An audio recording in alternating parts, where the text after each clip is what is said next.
Noi presenteremo, se verremo eletti, se avremo la possibilità di farlo, un'anagrafe, un progetto di anagrafe patrimoniale, per cui si sappia quanto, come è messo uno economicamente quando entra in politica e come è messo quando esce. E vorremmo fare politica in modo diverso guardando agli obiettivi.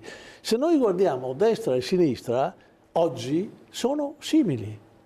Sono tutti pro-UE, vado in sede nazionale, sono tutti pro-NATO, sono tutti filo-americani, ma non c'è nessuna differenza. Ma allora che politica è? La politica dei soldi, la politica del potere, la politica delle sedie, la politica delle prebende, la politica del...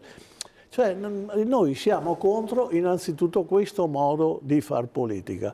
Io sento Salvini che dice tutto bene il centrodestra, tutto d'accordo. No, non è assolutamente vero, c'è una guerra in corso tra la Lega, Fratelli d'Italia e partitini minori e roba del genere. Non c'è assolutamente, c'è una guerra per i posti.